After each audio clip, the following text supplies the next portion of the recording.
Garth Brennan lives just one suburb away from where the first bomb blast blew apart a train carriage. He was boarding a bus for work at 7:30am, the time of the first explosion, and drove past the Atocha metro station just 5 minutes later. A lot of police cars and a lot of ambulances, and there was just a lot of chaos and a lot of people. It took a while to work out what all the commotion was about. As soon as people got on to the bus, I asked the lady that sat next to me, I said, what happened? And she said there'd been a bomb. Blasts also rocked trains and platforms at 2 stations on a commuter line leading to Atocha. With 190 lives already lost and more than 1,000 injured, most of those living in Madrid know of someone affected. I had a class this afternoon with an 11-year-old boy, and he was just saying he wasn't sure they couldn't find his uncle. The scenes around the capital are certainly a world away from those Garth is used to, living most of his life on the Central Coast. It's like you're walking around in the days and everyone, literally you see people in the street crying and things like that. See, it's a bit hard to comprehend what's happened. Jessica Phyllis, NBN News.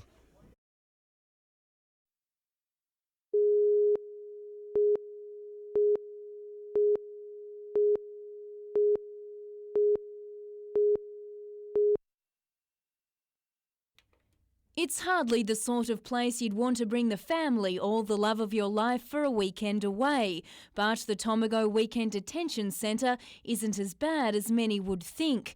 No towering prison walls or surly prison guards, instead a tennis court, a pool table and some very friendly staff. Some detainees even get the chance to leave the centre during the day to carry out work on community projects, including park maintenance at Bray Park in Waratah. We send about 30 detainees every Saturday and Sunday out into the community for a variety of worthwhile projects. We work for government departments, charity organisations, service groups. The weekend detainees are low-risk offenders. Many hold down full-time jobs. Up to 120 detainees stay at the Tomago Detention Centre for 2 nights every weekend and are supplied with 3 meals a day. But the Minister for Justice, John Hatzistergos, who inspected the centre today, insists it is still quite strict and regimented. Well, it's not a place of choice, but it's a place which gives an opportunity for persons who are sent here to make positive reparation back into the community. Jane Goldsmith, NBN News.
Thank you very much. It means the world to me, and let's hope I can go on to win number 7. Thank you.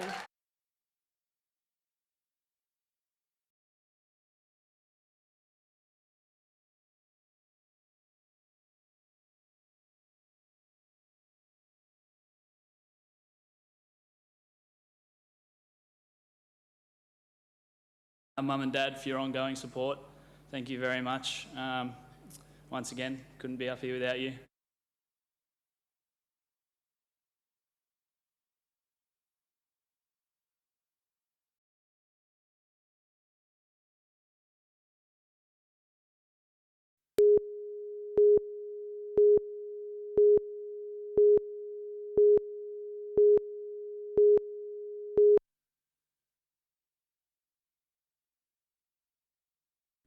As the university sounded its evacuation signal around 10 this morning, those inside the burning building were completely unaware of the emergency unfolding at the other end of the student union. We had no idea what was going on. until we actually saw the flames coming out of the building there. Investigators say the fire started in the kitchen of the Shortland Union's Southern Cross Lounge, taking moments for it to spread to surrounding areas. There was an exhaust flue there which went through the building, and the fire penetrated the ceiling areas, and that's why it spread through the building. Coupled with the large amount of exposed Oregon and the absence of sprinklers containing the fire made it more of a task to bring under control, and even when it was, hotspots continued to flare. Although many businesses, including a credit union and travel agent, were relatively unaffected by the fire, the building remains closed. There doesn't appear to be major structural damage to the masonry, but that'll be a matter of assessment. Despite this, early estimates indicate the repair bill could top the $1 million mark. The student union says all staff will continue to work and services operate in some capacity. Adam McIlrick, NBN News.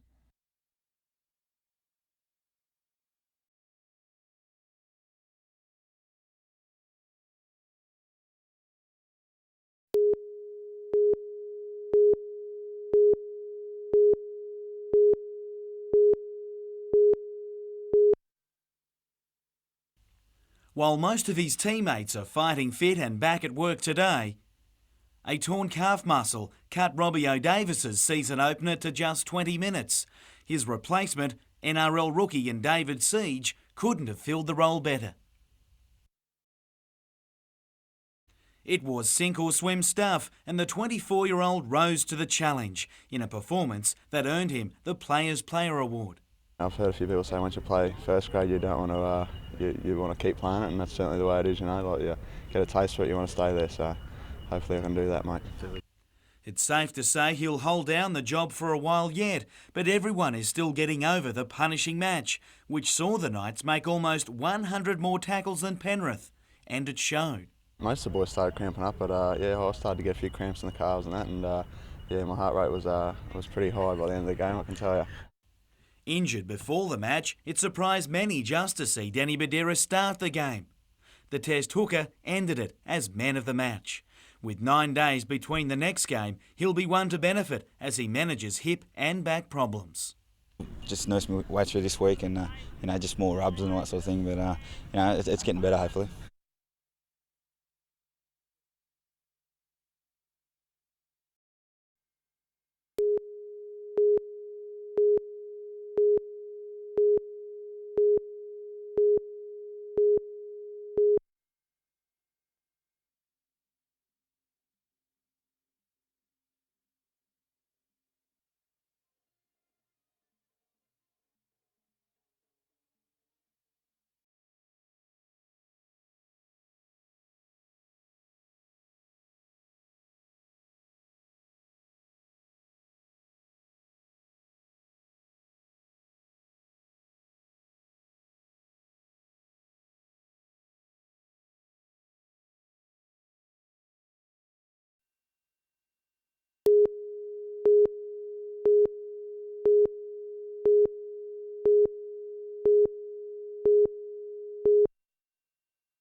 When it comes to getting a vote in Wickham, Newcastle Council candidates today learned you've got to be prepared to talk and walk. The Throsby Community Forum staging the tour so the candidates understand the problems Wickham residents confront living next door to industry. Basically to make them aware of the issues, firsthand to be able to see them, to see what we were talking about and see who was trying to get it done. During some under-the-clothesline democracy, residents explained they want issues addressed from car parking to environmental management. Candidates gave the challenge the thumbs up. Very worthwhile experience and something that I'd encourage to go on after the election's over. Wickham is changing, this area is changing, and I think the people that live here need to have the assistance of council with that change. It will be a delicate balancing act, however the Lord Mayoral candidates believe they can satisfy both the community and business. And what we need to do, and what I've got out of today, I suppose, is the need to develop a development control plan for the area. We'll respond to it with zoning and development control plans. That's the way we need to do it. And the residents are now very optimistic something will be done, vowing to work with the next council on solutions. Gary Blair, NBN News.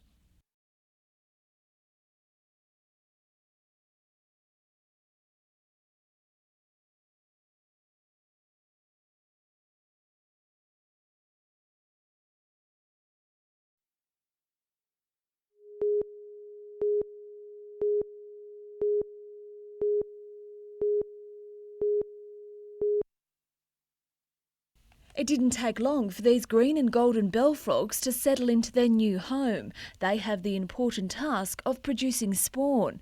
As part of the project, tiny tadpoles were released at the Wetlands Centre this afternoon in an effort to ensure the survival of the rare species. Once you lose them from the environment, it's very difficult to get them back. I mean, you might get common frogs coming back. Meanwhile, this weekend may be your last chance to catch a glimpse of other threatened species, these migratory birds. A final tour is being conducted at Ash Island on Sunday. The birds are preparing for their long flight back to Siberia and northern China. In Newcastle, we've got the best of both worlds. We've got a thriving port and industry, but if we go up north, you'll get a lovely natural area that's being used by birds from all over the world, really. Their journey to the Northern Hemisphere can take anywhere from 3 weeks to 2 months. Lyndall Derrig, NBN News.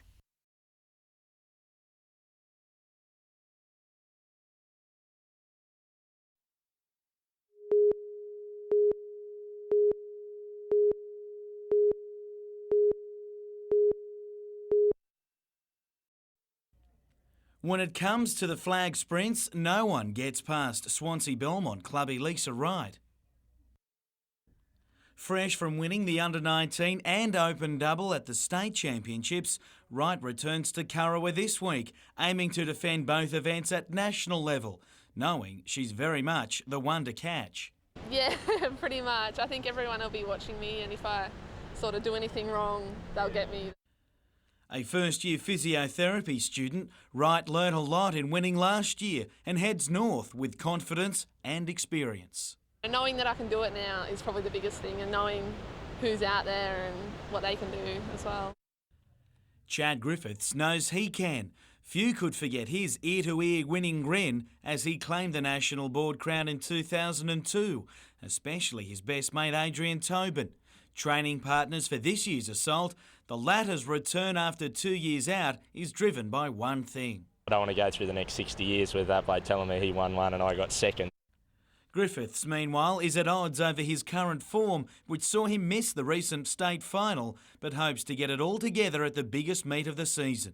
Board speed and everything's been fine. It's just a little bit of concentration. I need to concentrate a bit harder on what I'm doing.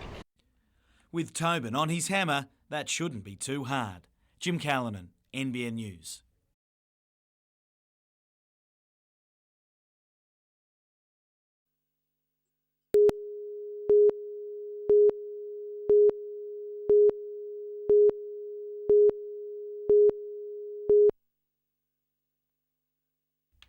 This was the original plan for the 11-storey building on the former ice skating rink site opposite the Crown Plaza that was rejected earlier this year.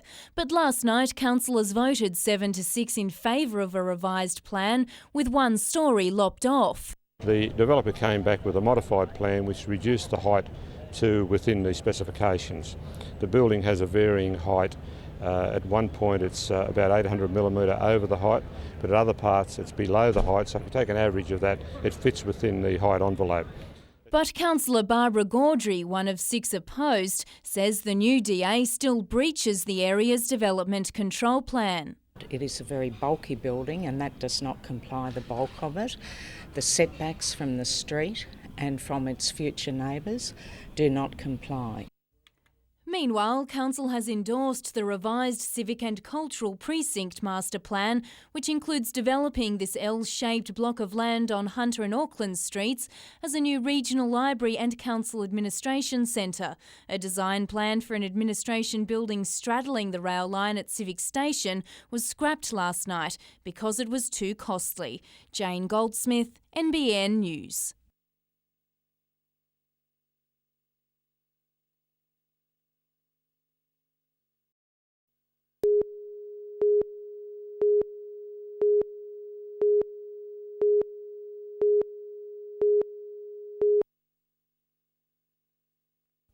Baby Georgia was born at 7:30 this morning. Unbeknown to her, the fuss and attention she's created. She came into the world not here at hospital, but inside Raymond Terrace Police Station. Her parents were en route from Stroud to Maitland. Natalie's contractions started being closer and closer together. So Didn't have a choice. We had to stop at Raymond Terrace and all that because she told me it was coming, and I was panicking a little bit, and she was panicking. I was worried for Natalie and the baby's health, and we knocked on the police station door. Detective Sergeant Justin Devonshire helped to deliver Georgia. Well, it's 17 years later, it's the first for me, and it's certainly a bit of a worry when you haven't got a midwife or a doctor around, so everything went without complications, so everybody was ecstatic, yeah. Although Mum was a little camera shy after her ordeal, we're happy to report both mother and baby are doing very well.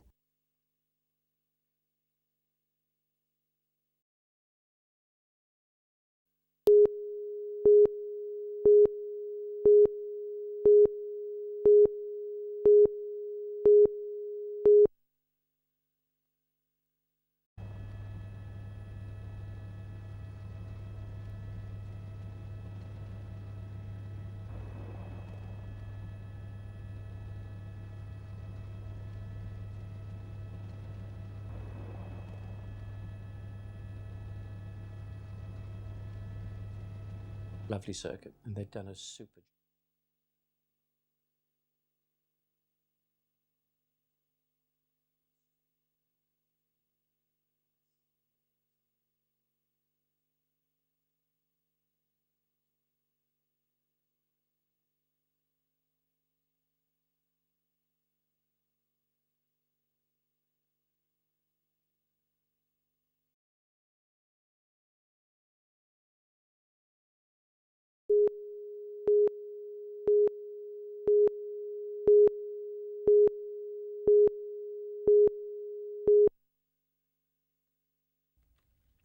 The surf just keeps on getting better and better for Surffest. With a threatening sky looming over the contest today, early heats were delayed. After we had the blow through at about 9 o'clock this morning, we actually stopped the contest for roughly a half an hour because there was lightning out to sea and there's a bit of a worry about the guys out there surfing. And as the swell increased, the local boys may have gained a bit of an advantage. Merryweather's Rhys Benton and Port Stephens' Chris Michalak made it through the round of 160 this afternoon. But they weren't the top scorers today, with some of the interstate contingent making their presence felt. 15-year-old Dale Richards from Tweed Heads was one of the best with a 16.4 out of a possible 20. Despite that good showing, tournament organisers know who to keep an eye on. Warwick Wright from South Africa, he won a WQS 4-star earlier in the year, so he can beat the big boys at any time. With great conditions and talent like this on display, organisers were almost getting ahead of themselves. Have a look at the world's champions of tomorrow, and that's what they are. Elimination stages continue tomorrow and Saturday before the finals get underway on Sunday afternoon. Martin Cudahy, NBN News.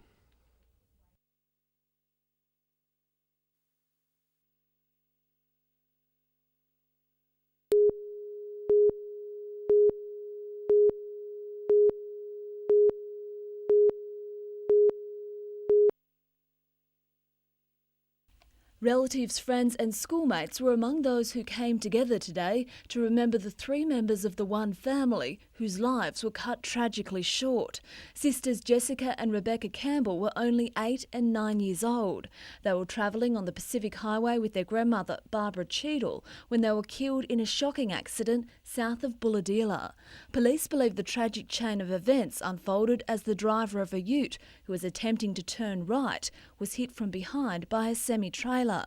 The girls' parents contacted NBN News this week. They say the Pacific Highway is a disgrace. Anyone could have predicted this accident. If you stand there and see that there's just not enough room to get around for a truck, there simply isn't enough room. A local politician has been campaigning to fix the dangerous intersection, but it wasn't until this recent tragedy that the speed limit was reduced from 100 to 80 kilometres an hour. The family says a turning lane is also needed.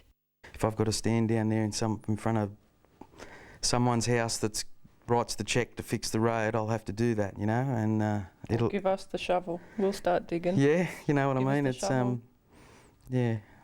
The Campbells say they've been overwhelmed by the support shown by the community, from police and rescuers to total strangers, but say they won't rest until the road is fixed.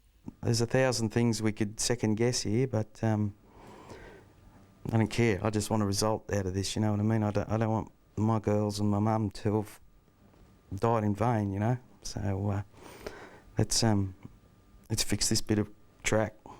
Lyndall Derrig, NBN News.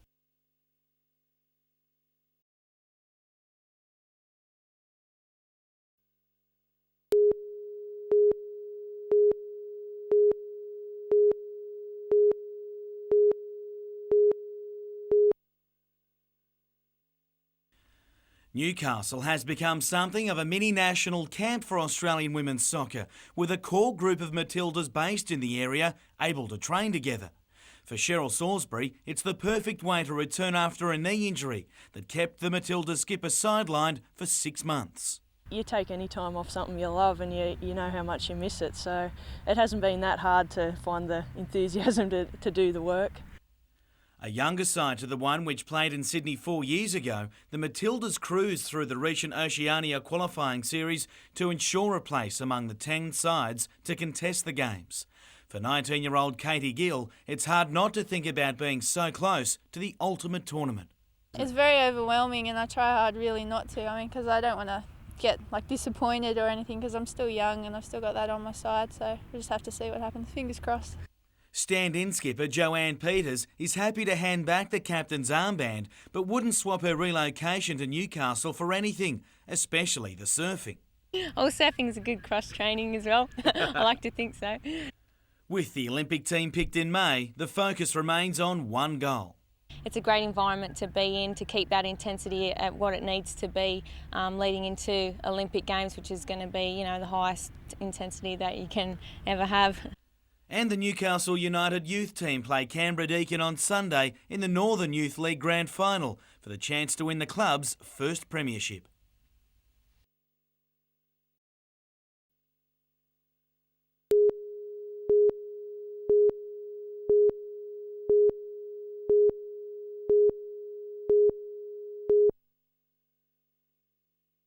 It was a day of celebrations at Lake Macquarie City Council.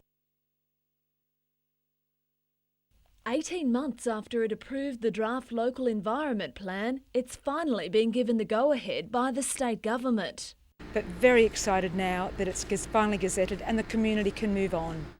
Over the years, the plan has attracted its fair share of anger from those opposed to the rezoning of land. Council received more than 7,700 submissions.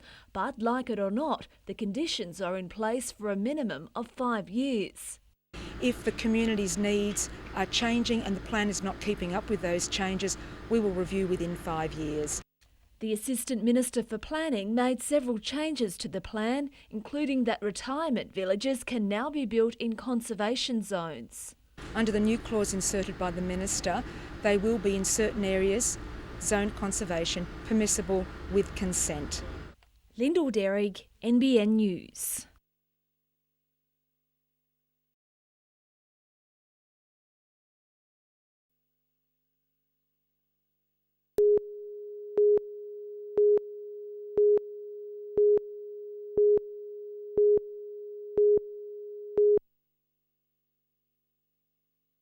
For decades, the jetties at Dora Creek have been used for boating, fishing and swimming. But as part of a new plan by the Department of Lands, the wharves will have to go. Going ahead with a plan that's going to harm everybody, damage this community and not help one single person. The plan affects 66 residents who have absolute water frontage and those who have access via a reserve. For John Scott, it means this chair will have to be removed. It serves as a memorial to his wife, who died more than 6 years ago. Why must we be part of the greater plan that looks good in an office, but not so good here? Residents say their fight is only just beginning. I think people here feel so deeply about it, they've got a real battle on their hands.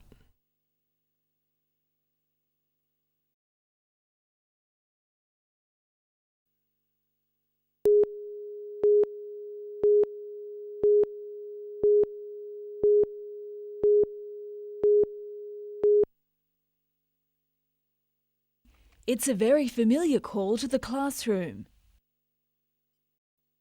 And today, one of the oldest and youngest school students of Araring Public joined together to kick off the school's 80th birthday celebrations. Bob Johnson started there in 1926. Hardly anyone that ever came to school had boots and shoes to wear. We all used to come barefooted.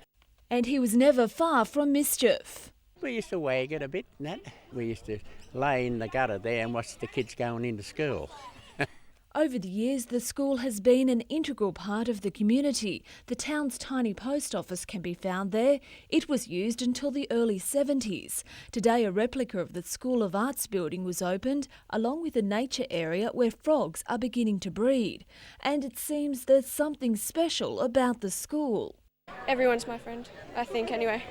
People smile when they come to the school. They enjoy coming to the school. You've only got to look around the school at the moment to see the smile on people's faces. It's not only about coming back and talking to their friends, but it's because they've got fond memories of Araring School.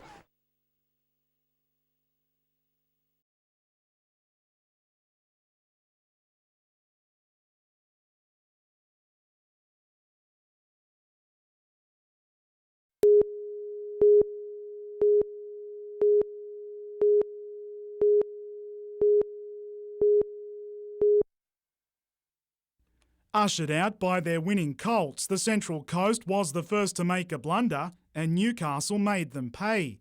University fly half Paul Smith then posted another 3, anticipating a low-scoring game. But the visitors had other ideas, well and truly hitting back through country rep Ben Goodenough from Gosford. Keeping their heads in front thanks to Central Coast mistakes, Newcastle then found its first and only try thanks to University's Jonathan Jelena. Newcastle's 9-point lead was short-lived as inside centre Scott Salter produced this solo effort to post try number 2 for the visitors and orchestrate their third. This Ben Goodenough's second try, the Hunters side unable to make up the deficit, bowing out of the championships beaten by 8 points. Adam McKilrick, NBN News.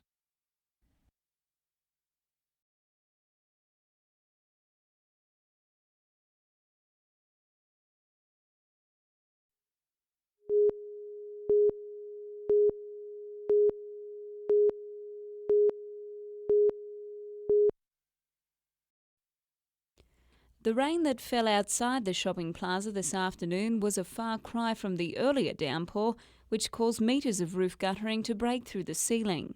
The noise from the overflow drain was very overpowering, like a waterfall. I've never seen like that before. Several shops were flooded, including this clothing store, the water lapping in the change rooms. Bookshop owner Antonia Warren says around $1,000 worth of books had been destroyed when parts of the roof caved in inside her store. I had about 2 trolley fulls, perhaps a few hundred books damaged.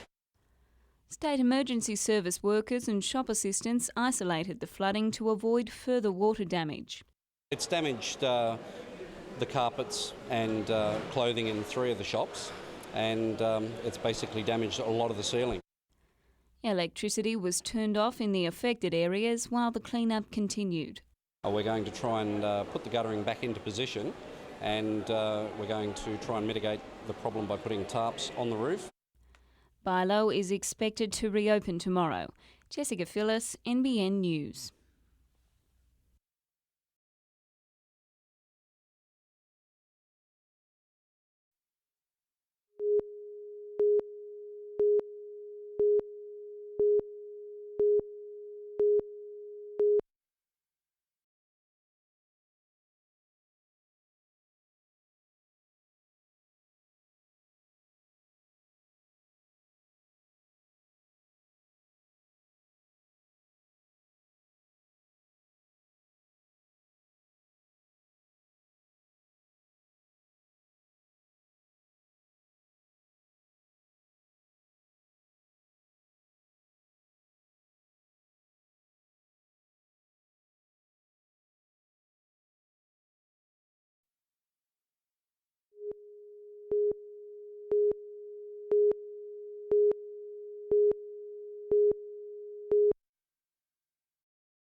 Suffering from conjunctivitis, 5-year-old Lachlan is being looked after by local koala carer Jill Taylor while recovering from treatment.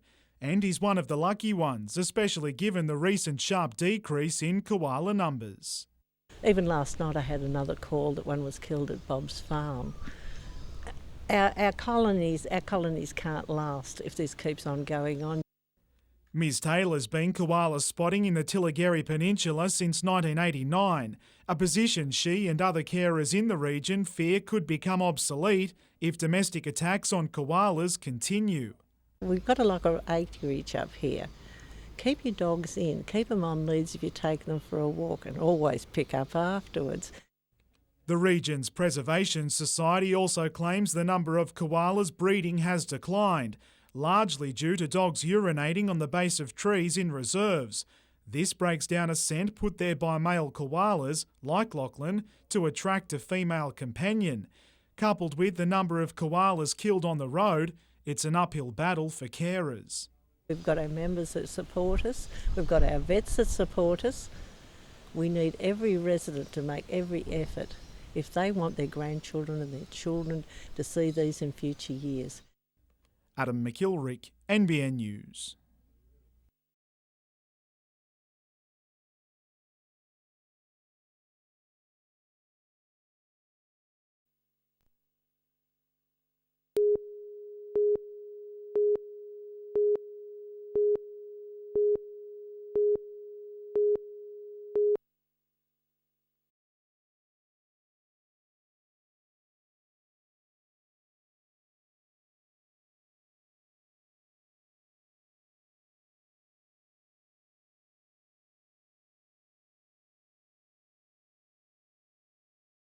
They have the same needs that we have, and I have the same needs as people who can walk. And it's about time, I think, that we all realised it and got rid of the ignorance barrier.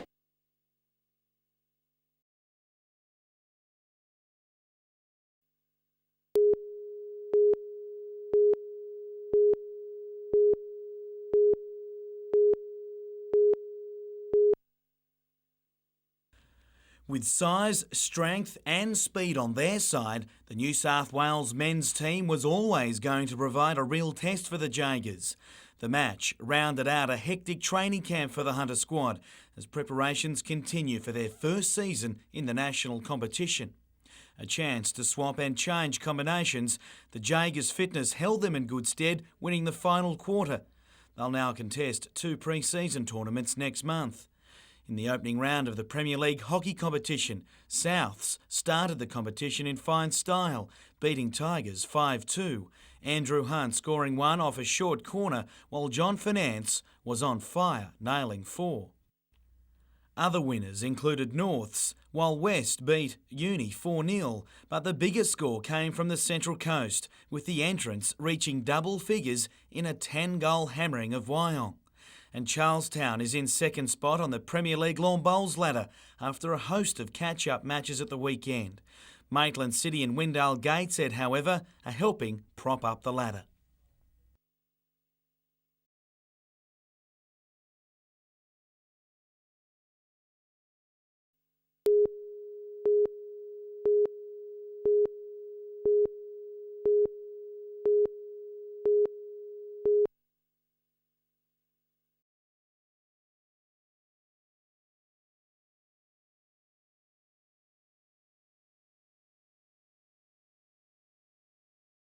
We've got to bite the bullet and pick an option that we believe is the best chance of success.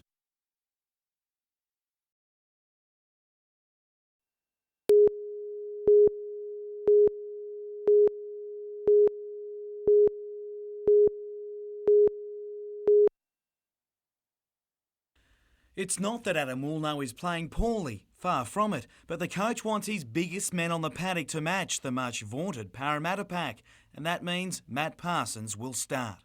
And there's no question that Matt Parsons and Josh Perry up front will help our cause initially. Hagan has placed all his front rowers on notice, with selection very much now on form rather than just availability.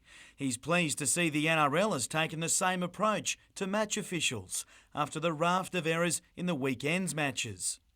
Well, as long as we're replacing people that can do a better job. He's demanding the same of his players in terms of discipline as well, after frustration got the better of some on Sunday. And it was something we spoke about at half time, something we've spoken about today, and not something that we want to get caught up in too much. He's named an unchanged squad to play Parramatta on Saturday night, the third of 5 straight games away. And you get the feeling some can't wait to take on the Eels up front. I don't think we've got a real small pack either, so it should be a good game, and it should be pretty evenly matched. So.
The 31-year-old from Kempsey was rushed by a rescue helicopter to the John Hunter Hospital after a piece of off-cut timber became impaled in the man's chest and shoulder. Police say the victim was operating a circular saw at a mill at Rowlands Plains, northwest of Port Macquarie, when the accident happened this morning. He is reported to be in a serious but stable condition.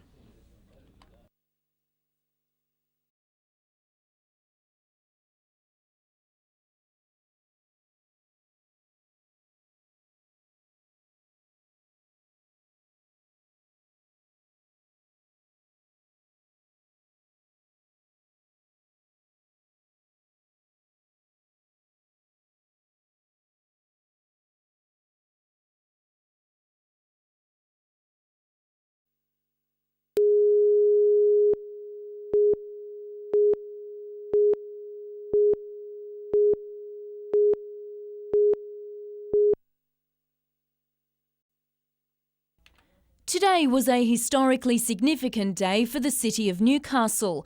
On the 24th of March 1804, the Menzies Commission, which was recited today, was signed by Governor King to establish the settlement known as Newcastle. That the settlement of the Coal Harbour and Hunter River, now distinguished by the name of Newcastle, in the county of Northumberland, should be re-established. A commemoration ceremony was held to mark the bicentenary. I think we're celebrating the fact that this is one of the oldest cities in Australia and one of the most interesting ones, I think. And we're celebrating the successful establishment of Newcastle. They had a couple of goes, and so we've had previous bicentenary. There is, in fact, some conjecture over Newcastle's official birthday. Is it 1797, the discovery of Newcastle by Lieutenant John Shortland, or 1801, when a short-lived community settled here? And not to be forgotten, the Awabakal and Warramai people, the original landowners. Newcastle is probably 50 or 60,000 years old if you count the people who lived here before the European settlers. Ultimately, 1804 took out the honour. Featured as a backdrop to today's celebrations, the Regional Gallery's exhibition, which traces the history of Newcastle from 1807. Juxtaposed with present-day Newcastle, it's clear to see in those 200 years much has changed. Jane Goldsmith, NBN News.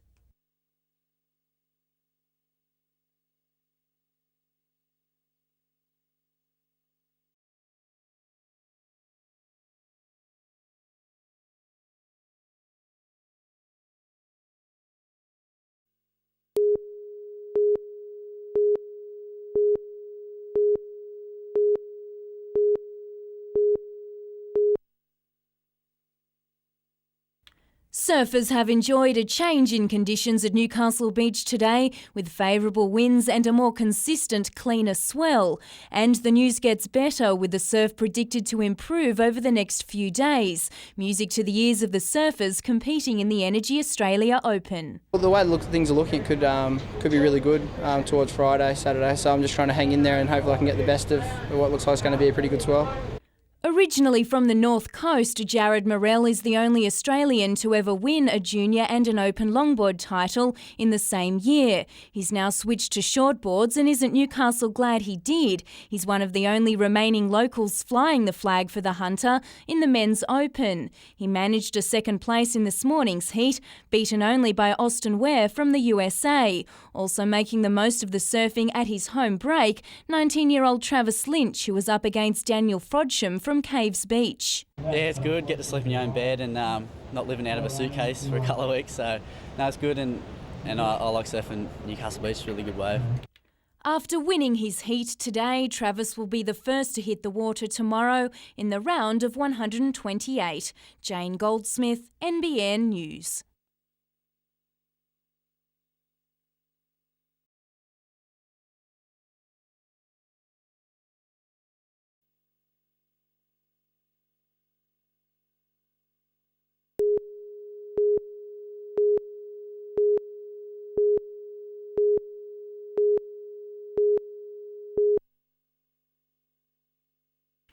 It had already been a season to remember for Ryan Griffiths in terms of representative soccer.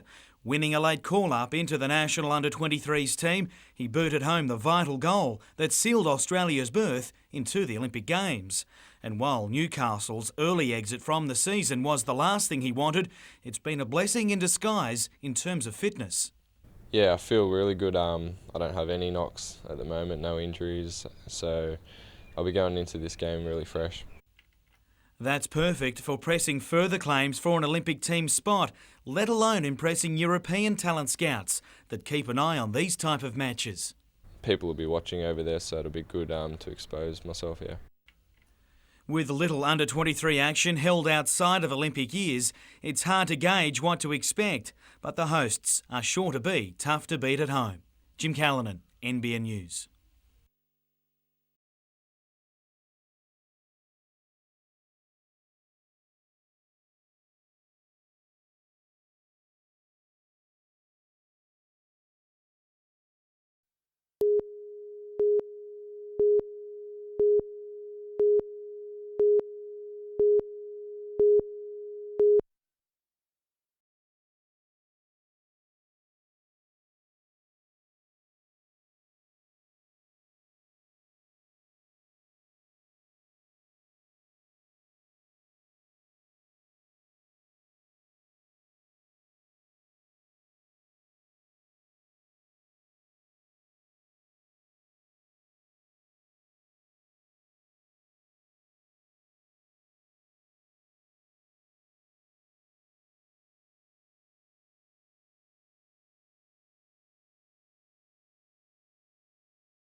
From elegant evening wear to exotic ready-to-wear, from stunning special occasion selections to satanic sculptured sets, budding Hunter Valley fashion designers are certainly varied in their styles.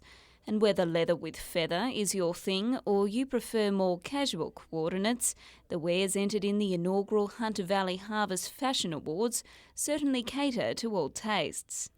The ideas that they have are just fabulous, and the quality of the work, and they're so young. Today designers and their models paraded day and evening wear as judges scrutinised every detail. It's how the outfit works, techniques, and there's a lot of different techniques that have been used, and of course the workmanship. The awards are a springboard for the young style gurus who one day hope to make it onto the catwalks of Paris and Milan. One day, It's just good to get your stuff out there and get it seen by people. It's the only way to get a name and get more work. The garments will be on display at Rothbury Estate tomorrow, with award winners announced at an evening ceremony. Jessica Phyllis, NBN News.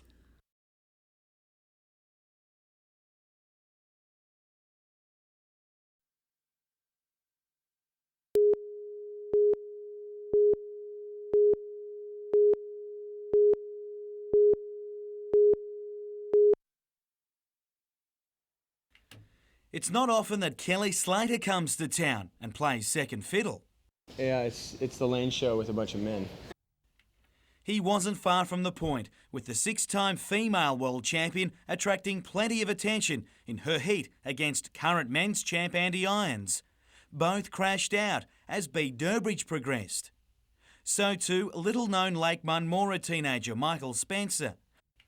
The 17-year-old couldn't believe he was even in the same heat as Luke Egan, but on his last wave, he knocked out the former world number 2 to survive his 9th straight heat. It feels like 3 weeks ago I started competing in this contest, so I'm just so happy to make it through. For the women, it's D-Day tomorrow, with the semis and finals of the pro event. Central Coaster and defending champion Rebecca Woods making it through to the business end of the competition with a second in her quarter-final. First heat tomorrow morning, though, will also mark Slater's entry to the competition. And with Andy Irons now out of the contest, the world number 2 is the new favourite for a title that may now be a little lost. You know, in 10 years, no one's going to be talking about anything but that from this event, you know.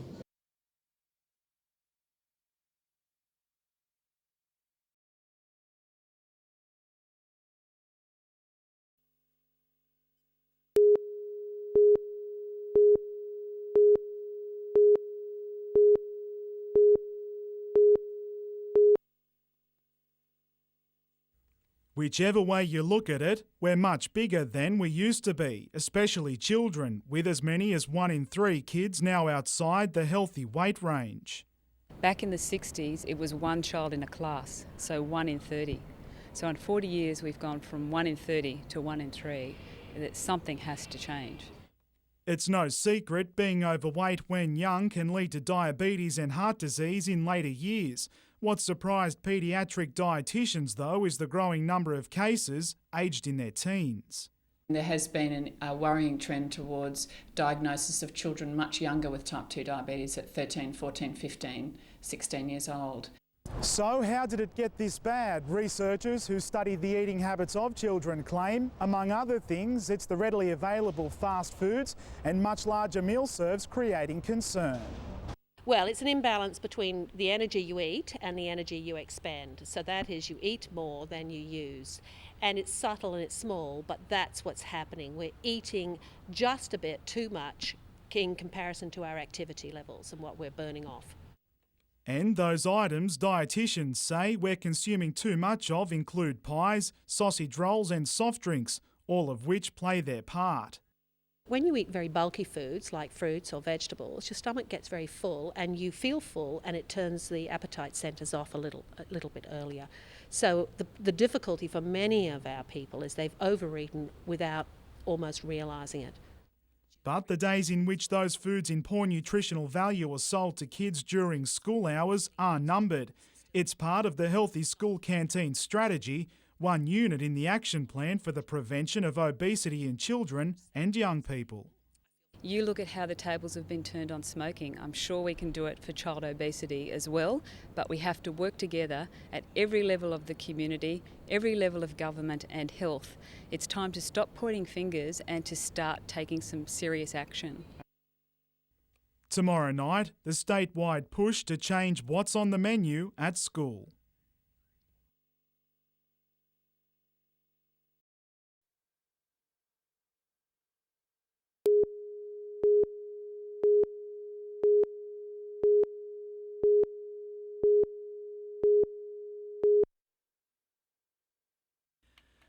It was a grim sight for any rugby league fan. Andrew Johns on crutches and off to have his worst fears confirmed.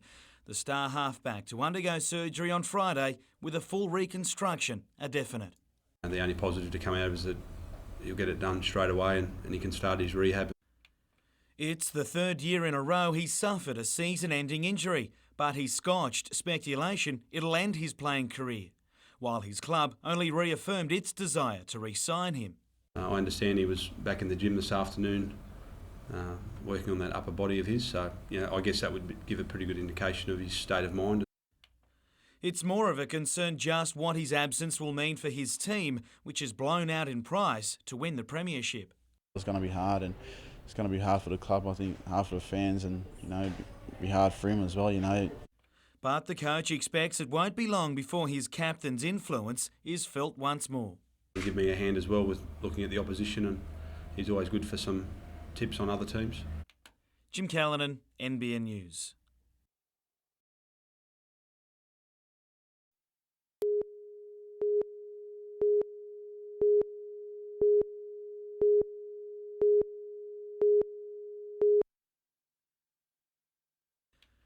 Kurt Gidley is used to being thrown into the deep end. It was the case last year when Johns was ruled out with a neck injury and he filled the famous spot. And he isn't overawed about doing the job again. The more games I play there, the more comfortable and more confident I was there. So if I was to go at halfback for the rest of the year, I'd be pretty confident with it. For his coach, Gidley wants the logical choice. I thought he slotted into the role pretty well on Saturday night at short notice, and I thought he coped pretty well. While his side is now preparing for those ready to write them off as premiership contenders, now Johns is gone. We know he's going to be out for the rest of the year now, so we've just got to get our head around that, and I think we were all right with it. Well, last year we got tortured with it, we can't win without Joey, and I think this year, we've still got a lot of experienced players in our side. Unfortunately for Tahu, he won't be one of those lining up this weekend with a hamstring strain, likely to sideline him for at least a week. It's the season for rookie fullback David Siege, with a knee injury adding him to an injury list that features some high-profile teammates. Interchange player Michael Ennis will be available though, after being charged for this high shot against Parramatta. He'll enter an early guilty plea to avoid risking a suspension. Jim Callanan, NBN News.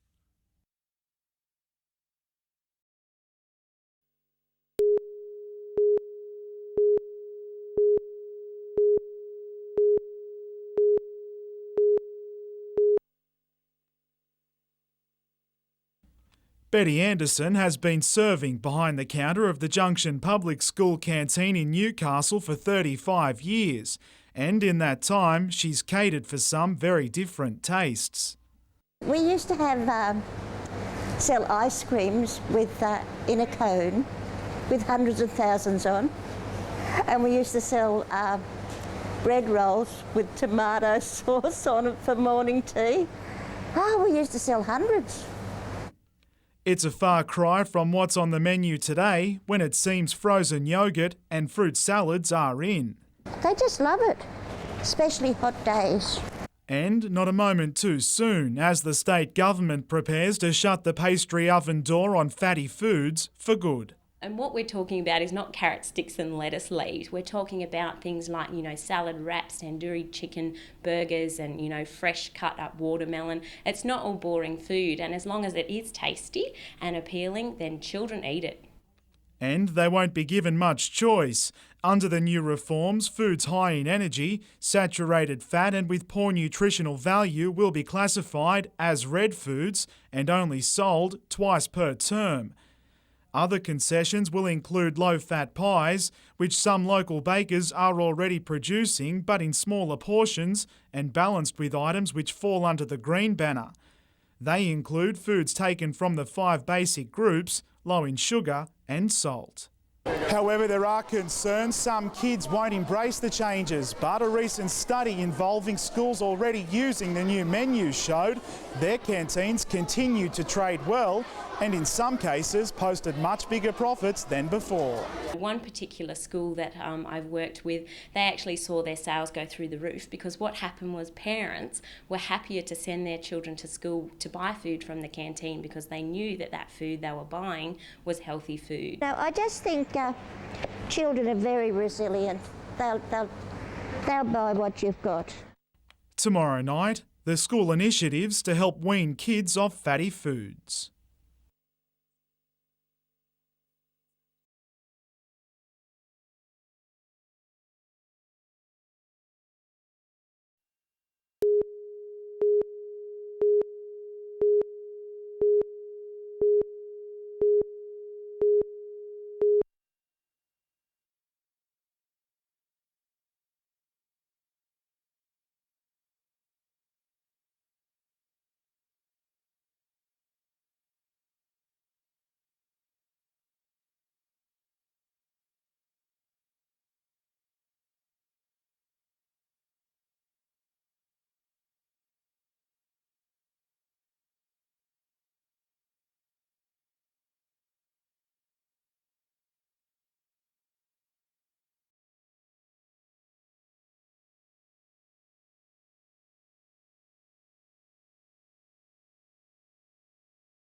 For many, the development is years overdue, but completion of the first stage of the Energy Australia upgrade is less than 4 weeks away.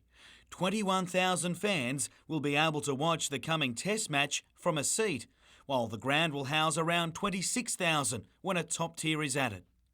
The structure is on time and will be definitely completed for our first home game. Given all the controversy surrounding the code, it's music to National Rugby League CEO David Gallop's ears. You can see where it's going to get to though, and it certainly looks like it'll be a great place to watch the footy. But it's the deconstruction work done by a selection of Bulldogs fans on Aussie Stadium that he wants to ensure doesn't happen again. The NRL board meets tonight to discuss what action the league will take against the club that already boasts a poor crowd control record, with a 4-point suspended sentence the most likely outcome. We're looking at something that will deter fans from spoiling it for the majority of people that go to our footy games, and putting the club and the fans on notice that someone has to be accountable for what's unacceptable behaviour.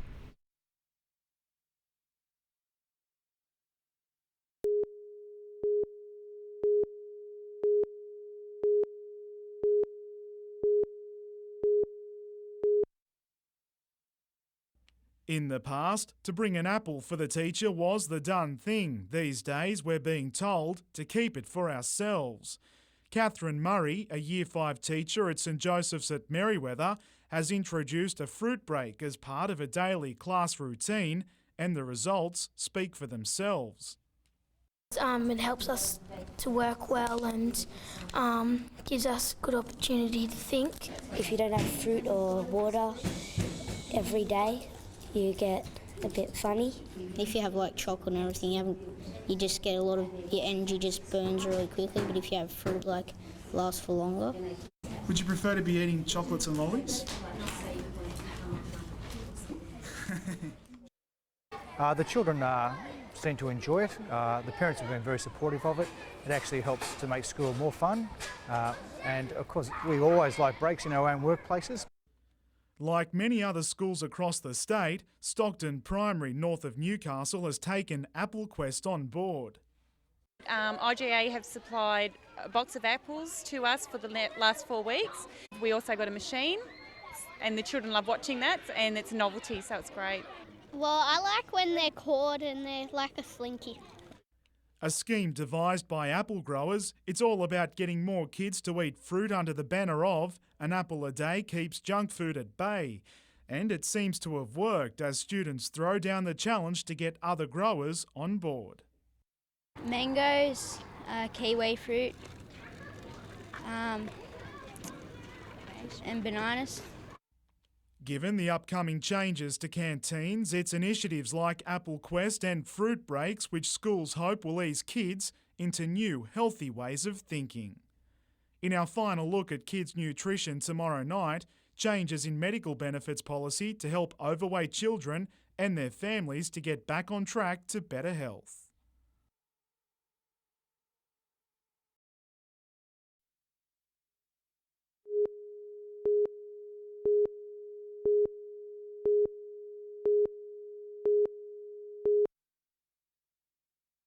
There's no shortage of foods poor in nutritional value to tempt our kids, but there are positive signs that many parents are trying to strike a balance by providing healthy lunches with the odd treat thrown in.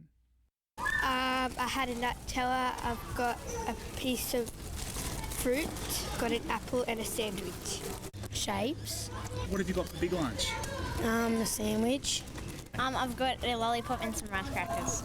I have a piece of fruit, a sandwich, and sometimes maybe a bit of chocolate or something like that. And healthy eating advocates say you shouldn't deny kids treats, but for 17-year-old Megan Baker, those popular foods were anything but one-offs. Sausage rolls, chips, just that sort of gross stuff. I mean, I never could be bothered because, if I had money and I had the canteen, that was all I needed to sort of, get there to, the chips or whatever. Megan was diagnosed with type 2 diabetes last Christmas, a strain of which is linked to being overweight and inactive. Since then, she's lost 7 kilos thanks to some basic exercise, support from her family and dietitian. It's fantastic for us because all we need to do is help them along and give them some advice, and they go home and do all the hard work and do it.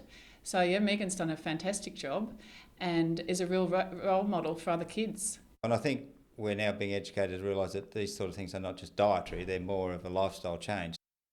Making the weight loss process a little easier for extreme cases will see improved access to dietitians under the federal government's new Medicare Plus package. We're looking at broadening primary health care away from just medicine but to include allied health, and on behalf of general practitioners offer detailed counselling to help families where there's a problem like there's overweight children or children getting more overweight or obese.